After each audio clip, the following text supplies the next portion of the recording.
Hold on to your seats because what I'm about to share will affect millions of Americans receiving Social Security benefits. A groundbreaking new bill is making waves in Congress, promising the biggest increase in Social Security payments we've seen in decades. But here's the burning question. Will this actually put more money in your pocket? Or is it just another empty promise? Stay tuned because I'm breaking down everything you need to know about the 2025 Social Security increase that could change your financial future.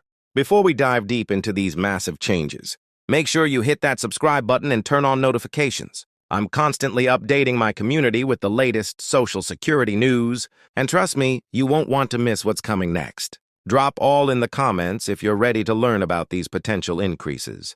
Let's address the question that's on everyone's mind. How much more money are we talking about? The new bill, introduced in Congress, proposes a significant overhaul of how Social Security benefits are calculated, potentially leading to the most substantial increase in recent history. But before we get into the specific numbers, let me explain why this matters so much right now. You see, with inflation hitting Americans harder than ever, many seniors and disabled individuals are struggling to make ends meet. The current system isn't keeping up with real-world expenses, and lawmakers are finally taking notice. But here's what makes this particular bill different from previous attempts at reform. The proposed legislation aims to modify the cost of living adjustment (KOA) formula, which determines how much benefits increase each year.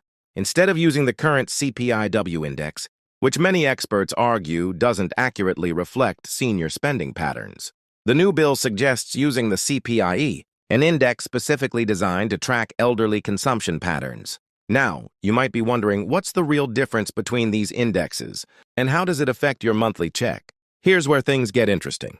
The CPIE typically runs about 0.2 to 0.3 percentage points higher than the CPIW annually. Over time, this seemingly small difference can add up to thousands of dollars in additional benefits. Let's break down the proposed changes for different types of beneficiaries. For traditional Social Security recipients, the bill includes a base increase that's significantly higher than previous years. But it doesn't stop there. SSI recipients could see their benefits rise above the federal poverty level for the first time in decades. SSDI beneficiaries. There's specific language in the bill addressing their unique needs. But here's something crucial that many people overlook. The bill also includes provisions for changing the way benefits are taxed. Currently, up to 85% of Social Security benefits can be taxable depending on your income. The new legislation proposes adjusting these thresholds for inflation, which hasn't been done since the 1980s. You might be asking yourself, how likely is this bill to actually pass? Well, that's where things get complicated. The bill has bipartisan support, which is rare in today's political climate. However, there are still some hurdles to overcome.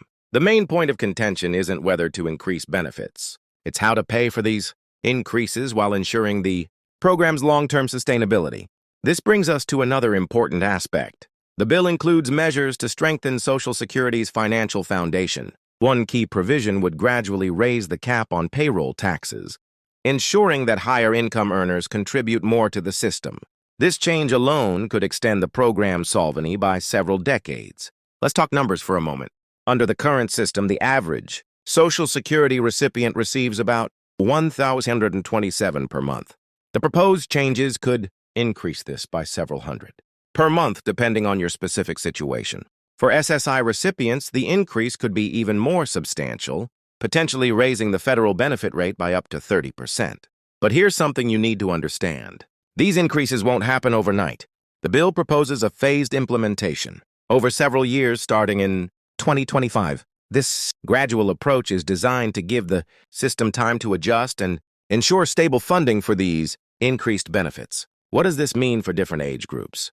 If you're already receiving benefits, you could see the first increases as early as January 2025. If you're planning to claim benefits in the next few years, these changes could significantly affect your initial benefit amount. And if you're still years away from retirement, this bill could reshape your entire retirement planning strategy. One of the most innovative aspects of the bill is its approach to caregiver credits. For the first time, individuals who take time out of the workforce to care for family members could receive credits toward their Social Security benefits. This change could particularly benefit women, who are more likely to serve as primary caregivers. But let's address some concerns. Will these increases affect Medicare premiums? The bill includes provisions to prevent benefit increases from being eaten up by higher Medicare costs. This is crucial because historically many Social Security increases have been partially offset by rising Medicare premiums. Here's something that hasn't gotten much attention. The bill also includes provisions for divorced spouses and survivors. These changes could provide additional security for some of the most vulnerable beneficiaries in the system. Now let's talk about what you can do to prepare for these potential changes. First, stay informed about the bill's progress through Congress. Second, review your current benefits and understand how the proposed changes might affect you. And third, consider how these changes might impact your overall retirement or disability planning. The timing of this bill is particularly significant. With the 2024 election approaching, Social Security reform has become a hot-button issue. Both parties are eager to show their support for seniors and disabled Americans, which could increase the likelihood of the bill's passage. But here's a word of caution. While these changes look promising, it's important not to make any major financial decisions based on proposed legislation.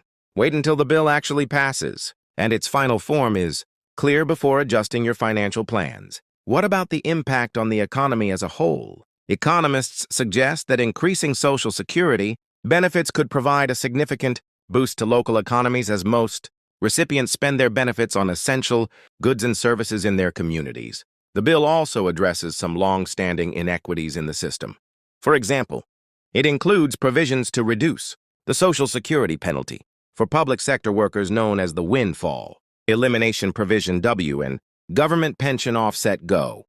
Looking ahead, what can we expect in terms of implementation? The Social Security Administration would need time to update its systems and procedures to accommodate these changes. This is one reason for the phased approach beginning in 2025. One question many people are asking is, how will these changes affect different income levels? The bill includes progressive elements that would provide proportionally larger increases to lower income beneficiaries while still ensuring meaningful increases for middle-income recipients. For those concerned about the program's future, this bill could provide some peace of mind. By addressing both benefit adequacy and program funding, it aims to secure Social Security's future for current and future generations. As we wrap up, let's remember that while this bill shows tremendous promise, it's still making its way through Congress. I'll be keeping a close eye on its progress and updating you with any significant developments. The potential for increased benefits in 2025 could be a game-changer for millions of Americans, and it's crucial to stay informed about these changes. Don't forget to like this video if you found it helpful and share it with anyone who might benefit from this information. Hit that subscribe button if you haven't already.